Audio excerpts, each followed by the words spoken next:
Bien, está la congresista Marta Chávez ya con nosotros. Congresista Chávez, ¿qué tal? Bienvenida a esta hora Hackeando la Política aquí en UCI Televisión. Gracias, buenas noches.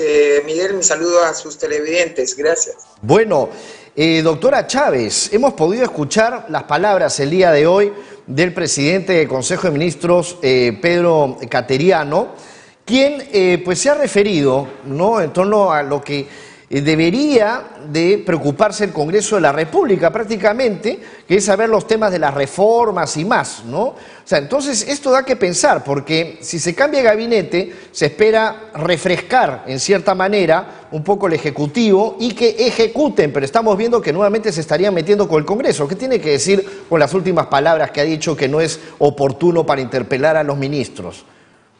Sí, bueno, es el diálogo de sordos, ¿no?, que plantean. Y me gustas como amigo siempre que cuando hagas lo que yo quiero que hagas, ¿no? Si no, eres obstruccionista, no eres mi amigo.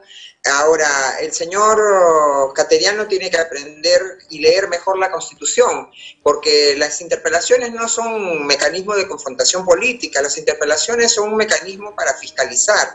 El Congreso tiene tres labores fundamentales, Mario. La primera es legislar, la segunda es representar, la tercera es fiscalizar. Y entonces un mecanismo de control político precisamente a un poder que tiene todas las facultades para gastar el dinero de los peruanos y para usar la fuerza inclusive, está previsto en la Constitución, es la interpelación.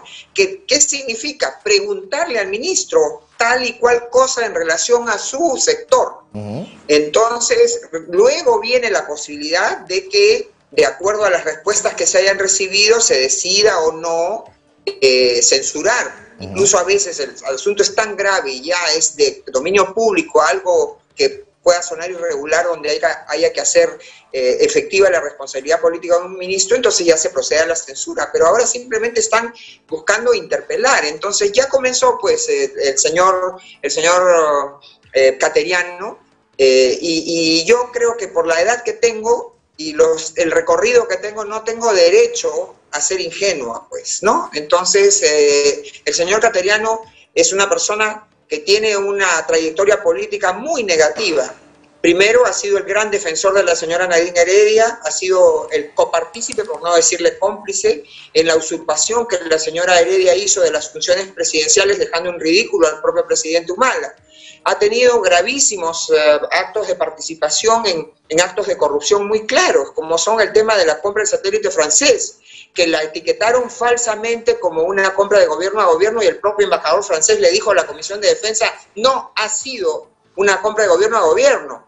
Hicieron todas las bases y apresuraron todo, y sabe Dios qué coimas hay detrás. Y luego el señor Cateriano no explica ese audio en el que es cogido en una conversación evidentemente con un proveedor, donde habla de que ya tiene la luz verde de la señora Nadine Heredia y que van a comenzar a adquirir, a comprar. Entonces él ha querido y ha distraído y ha engañado, y el programa Panorama lo ha desnudado totalmente en su engaño. Ha hecho un peritaje no sobre el audio, sino sobre el informe periodístico, y entonces concluye que está editado. Claro, pues un informe periodístico es editado, que está entonces él es una persona que tiene muchas cosas por responder, y qué no decir también de las compras de los helicópteros, 24 helicópteros, ¿no? Y ya, si queremos hablar de que él tuvo una participación como presidente del Consejo de Ministros en un momento en que se gestaron las elecciones, el año 2016, y todo lo que ha significado pues esa campaña y la participación de gente y dineros, de empresas con las que luego han hecho adendas, han hecho contratos, etcétera, ya estando en el gobierno. Entonces, el señor Cateriano no es el más indicado para gestar tras de sí una armonía, ¿no? Y ya lo vemos, está comenzando por exigir que se le programe la confianza cuando él quiere, ¿no? Cuando uno va a recibir a alguien, el dueño de casa es el que decide en qué momento recibe, ¿no? Y claro, ahora sale con este tema de hablar de confrontación, cuando se trata de un mecanismo de interpelación, de interrogación y de preguntas de indagación. Ajá. Ahora, ayer, hay que decirlo, en Canal N, en una entrevista con Mávila Huertas, él en todo momento también se le pudo escuchar hablar sobre el fujiaprismo, ¿no? Entonces, acá entra pues a tallar un tema y realmente acá hay una cuestión que yo me hago, ¿no? Y es cómo él pide esa comunicación o quizás esa apertura para el diálogo cuando en televisión, en algunos canales en donde le dan cabida, en donde se podría llamar así, es muy querido, pues empieza a referirse de esa manera tan despectiva. Sí, bueno, y se ha referido al anterior Congreso también de una manera muy despectiva, ¿no? E inaceptable. Entonces, como yo digo y lo he compartido en el Twitter, quien no lo conoce que lo compre, pero los que lo conocemos no podemos comprarnos pues a un señor que ha sido traído y ya la información que tengo el mismo día de hoy es que ya están moviéndose para prorrogarles los periodos que ya vencen ahora en noviembre y octubre a los 3 comandantes generales de las Fuerzas Armadas, ¿no? Que son gente idónea, afín al señor Vizcarra, que son los que participaron y convalidaron su inconstitucional disolución del Parlamento en agosto del año pasado. Entonces, acogiéndose a una norma excepcional, parece que el primer acto que van a hacer es ya tratar de controlar la Fuerza Armada a través de gente que el propio señor Humala ha dejado y que le es funcional al señor Vizcarra, como le fue funcional al señor Kuczynski, ¿no? Usted había dicho que esto era la segunda parte del gobierno de Humala, ¿no? Por decirlo así, claro. Sin duda, sin duda, sin duda. Ya se vio que el gobierno y no solamente esta parte de la etapa Vizcarra, la parte del señor Kuczynski ha sido claramente, y una primera muestra es el tema de la DIVIAC. La DIVIAC, esta policía política que ha estado persiguiendo y grabando sin autorización judicial inclusive y generando enfrentamiento al interior de la propia Policía Nacional, fue un legado que le hizo el señor Humala al señor Kuczynski, tan es así que en agosto del 2016, ya muy prontamente, en menos de un mes, ya el señor Kuczynski y el gobierno del señor Kuczynski crea la DIVIAC, que inclusive pasa por encima de la estructura jerárquica interna de la Policía Nacional. El coronel que está a su cargo, que es un viejo conocido del señor Humala y del señor Kuczynski, despacha directamente con el ministro y no sigue la cadena o la línea de mando de la Policía Nacional. Y ya hemos visto los resultados, ¿no? Todas esta alianza con IDL, esta danza de grabaciones, persecuciones, seguimientos, ¿no? A los opositores al gobierno del señor Kuczynski, por supuesto al gobierno del señor Vizcarra, ¿no? Entonces hay un nexo muy claro y fíjese, ya van a pasar 5 años y no ha pasado nada con los procesos a la señora Nadine Heredia y al señor Humala, pese a que existen muertos, inclusive en torno a las agendas de la señora Nadine Heredia, que quiso ella engañarnos y decir no es mi letra, no son mis agendas, y está probado con pericias que su letra. No está ni siquiera investigada la coautora de esas agendas corruptas, donde está señalado cobro de millones de dólares y donde está también señalada cómo se captan jueces, fiscales, periodistas, etcétera, ¿no? La señora Verónica Mendoza, no, ni siquiera tiene investigación. ¿No? Entonces, claro, eso es algo, ¿no? Exacto, es algo que también no se entiende, ¿no? Porque igual sucede tanto con las informaciones, ¿no? Porque cuando se informa, se tiene que informar para todos por igual. Pero, por ejemplo, si uno critica, no dicen fujiaprista, así porque así tratan, ¿no? Sí, o sea, así tratan, y tengo colegas que lamentablemente hablan así.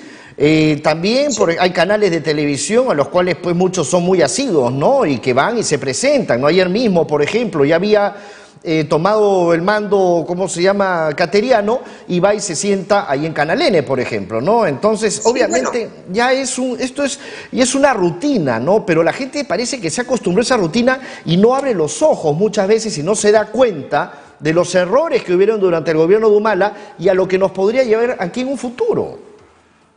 Bueno, es que yo no creo que no se den cuenta, yo no creo que no abran los ojos, Mario. los abren y perfecto, pero tienen delante suyo los millones pues del avisaje estatal. Entonces muchos medios, los que usted menciona, viven y pagan a estos periodistas y pagan a los opinólogos que se presentan y que son funcionales al gobierno del señor Vizcarra, viven del avisaje estatal. Entonces es obvio que así se han comprado las líneas editoriales y la posición de los más importantes medios de prensa escrita, televisiva y radial en el Perú. Es una pena, ¿no? Como reactiva Perú, para algunos sí y para otros no, ¿no? Eso también es lamentable, por ejemplo. Así es, ¿no? Nosotros tenemos denuncias muy claras sobre estas imperfecciones que han habido en el programa Reactiva Perú y cómo empresas que tienen utilidades millonarias incluso han logrado que para sus asociadas tengan acceso a millones del programa Reactiva y sin embargo pequeños empresarios que han quebrado, pequeños emprendedores, microemprendedores, simplemente los bancos mismos le dicen, nosotros hemos hecho esa denuncia a la superintendencia de banca, ¿no? Pequeños empresarios o microempresarios que van a los bancos que tienen a su cargo el canalizar estos fondos y el banco les dice, si tú no eres prestatario mío, yo no te puedo atender, ¿no? Claro. Entonces, claro, porque si tú eres prestatario de ese banco, le estás pagando 100% o 150% de intereses. Y entonces, ahí sí te calificas para que vayas al programa Reactiva Perú, donde cobran 1% de intereses. Entonces, ¿quién? A los que son sus clientes, a ellos simplemente los han beneficiado, aunque no sean pequeñas y microempresas, ¿no? Es lamentable.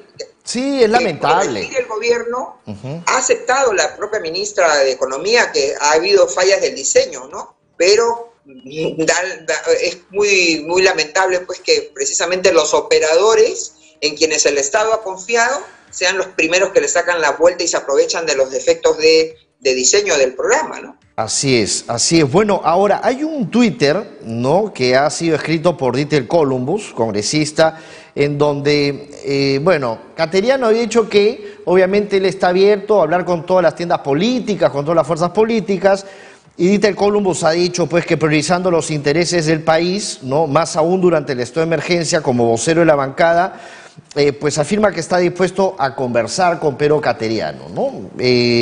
Por otro lado han dicho, pero ¿cómo la doctora Marta Chávez ha dicho lo contrario, ¿no? Algunos también dicen así en otros medios y en las redes. Bueno, Mario, yo no he dicho que no haya que conversar. Lo único que cuando tú conversas con alguien tienes que ir prevenido de quién es el que tienes al frente, ¿no? Para que no te tome el pelo.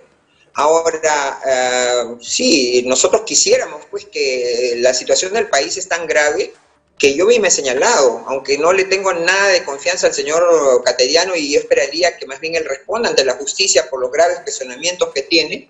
Sin embargo, estamos en una etapa tan crítica donde hay personas que mueren todos los días por falta de 1 metro cúbico de oxígeno. Hay gente que mueren porque no tienen acceso a una cama de UCI, ¿no? Y personas que pierden su trabajo, que ya habían pasado la línea de pobreza y vuelven a caer en la línea de pobreza porque han perdido su trabajo, sus pequeños emprendimientos, los ahorros de toda su vida. Y en esas circunstancias estamos con una situación económica, casi somos el tercer país y ya de repente vamos a ser el segundo o el primero con más desgracia económica en el mundo. Bueno, congresista, con el ministro de Salud Zamora que hemos tenido, también hay que decirlo, y yo lo tengo que decir como periodista y voy a opinar, para mí ha sido el peor ministro de Salud de todas las décadas. De todas las décadas. Bueno, es evidente, ahí hay mucho que investigar. Y va a tener que rendir cuentas, por las muertes. Eso no es casual, eso de que se hayan aferrado a las pruebas serológicas que eran absolutamente impropias para una etapa de contención del contagio. Y entonces, pero ellos han estado embutiéndolas y metiéndolas hasta de salud, a todas las costas médicas, a toda la red asistencial del Ministerio de Salud, y han dado falsos negativos, falsos positivos, han generado grandes problemas y contagios. Luego se rodeó de personas que no eran las más adecuadas, que han estado haciendo ensayos como esta idiota, como dice, sí, de el pico y placa entre hombres y mujeres, que generó del señor Matuk. Así es, así es. Así es. Realmente entonces, es una vergüenza. Se han rodeado de gente inepta. Ya ha visto usted, siguen burlándose de nosotros cuando así han sacado a 100, 200 de sus trabajadores de confianza para que lo aplaudan. Y ha salido en olor de, o en aplausos, en ruido de aplausos. ¿De quién? De la gente, de su gente, sí, de su portátil contratada con dinero del país. Pero ¿sabe qué? En circunstancias en que, reitero, pero Mario, hay gente que muere por falta de oxígeno y sin embargo se dilapidan dinero en contrataciones a sus allegados, a sus amigos y bueno, fuera que fueran aptos. ¿Y sabe qué? Ni siquiera aptos para el cargo. Ahora, ¿y sabe qué, doctora Chávez? Yo sí me puedo jactar como periodista de no haberme vendido a nadie. Yo de verdad que no tengo, que no le debo nada a nadie, a mí nadie me ha dado nada por debajo, así que yo puedo opinar y decir que el gobierno del presidente Vizcarra también va a tener que pagar una factura bastante grande. Sí. Y eso, lamentablemente, si es que el pueblo no se lo... Mario, eso sería un acto de justicia, pero mientras tanto la gente está muriendo. Ese es el gran problema. Entonces, por eso yo entiendo quizás la actitud de Dieter Columbus, también entiendo la postura de la lideresa de Fuerza Popular, ¿no? Que quisieran, tienen un ánimo, una voluntad. Yo también la tengo, pero yo quizás tengo un estilo de mayor, quizás por mi edad, ¿no? Un estilo de mayor realismo. Y entonces también, como no tengo nada que temer, digo lo que pienso. Entonces, yo y para los que me ven, sí, y también voy a resultar un poco terca, pero está muy bien, doctora. Acá estoy obligada a hacerlo, ¿no? Doctora, acá en este país se tiene que aprender a respetar las ideas de cada persona. Lamentablemente hay un grupo con doble rasero que dice no, que se escandalizan cuando alguien opina sobre algo, pero ellos por detrás sí hacen las cosas, ¿no? Están robando, están creen que uno es sonso, pero finalmente el pueblo, la gente se da cuenta. Y yo voy a decirlo, y también lo voy a decir, sí, pues señor Vizcarra, no me cae usted. A mí me parece un pésimo gobierno. Y realmente lo que usted está haciendo está muy mal, doctora, ¿sí o no? O sea, la verdad. Cierto, hay que decirlo. Y ahora, hay que entender también, de repente algunas personas no tienen ese estilo, pero felizmente en el fujimorismo, como siempre digo, Mario, en el fujimorismo no somos un club de pollos parrilleros ni de un rebaño de carneritos que todos dicen me al unísono.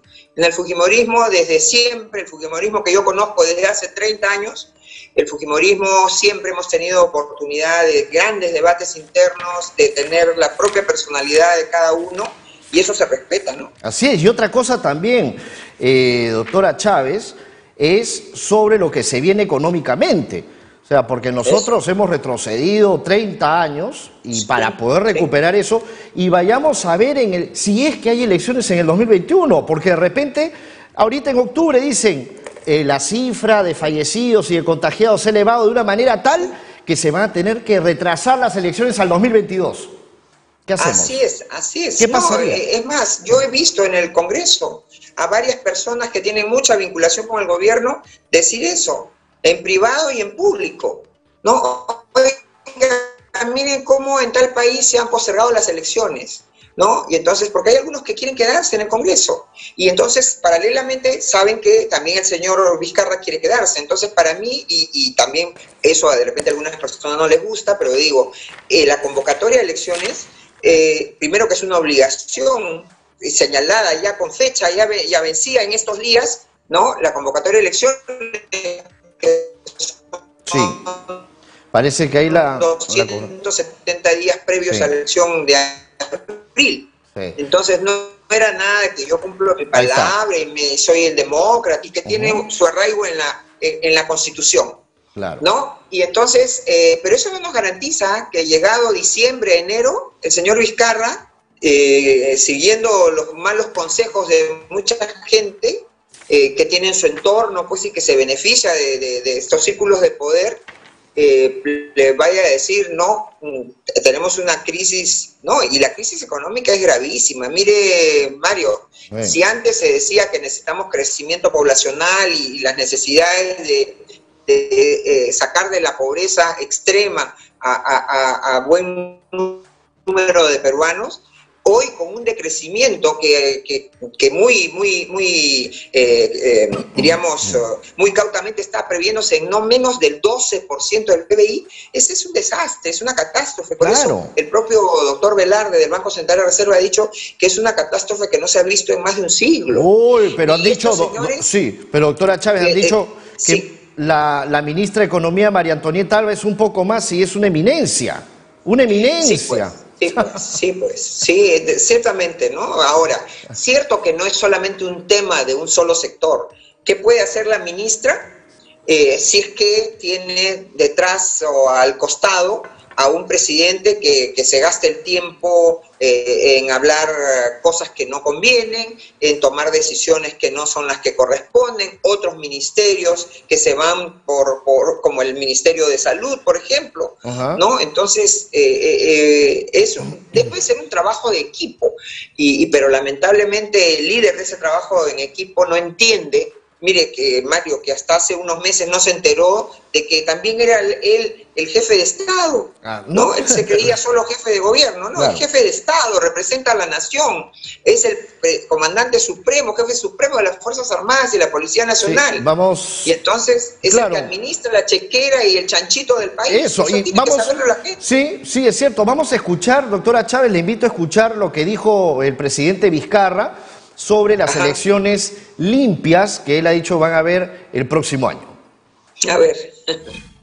Dado que la economía tuvo que restringirse para poder contener el virus, ahora estamos en la etapa de reactivación económica que genere fuentes de trabajo para que haya ingresos para la familia. Entonces tenemos que buscar equilibrio en que se reinicien las actividades económicas, pero sin descuidar el combate en esta pandemia. Garantizar elecciones limpias, transparentes, el abril del próximo año. Para ello necesitamos el diálogo, la búsqueda de consensos entre todos los actores políticos. Esta es la principal responsabilidad que le daban al premier Cateriano.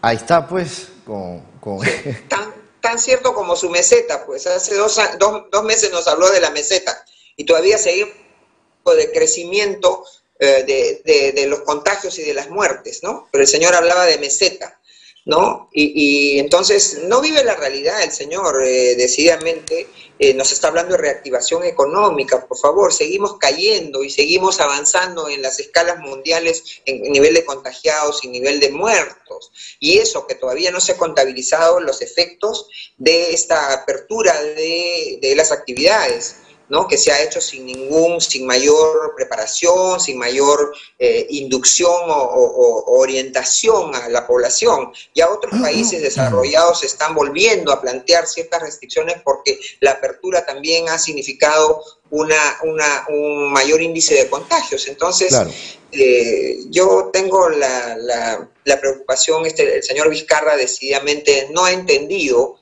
para qué llegó él al gobierno, y el responsable no es el Congreso que aceptó la sucesión presidencial para no afectar la estabilidad del país. El responsable es el partido que lo llevó a él como integrante de la plancha presidencial del señor Kuczynski, y ante la renuncia del señor Kuczynski le ha tocado al señor Vizcarra, pero es evidente que no estaba preparado ni quiere prepararse, y solamente su gestión sirve para beneficiar a los concuñados, a los amigos, a la secretaria y a todos ellos, ¿no? Entonces, claro, y lo peor de todo es que estamos inmersos en una situación en donde quiere que todo el mundo agache la cabeza y le diga sí señor, los medios de prensa, los congresistas, y definitivamente él cree que está en el país de Disney, ¿no? En donde todo es fantasía y todo el mundo le tiene que hacer caso, y que el Congreso es su chacra.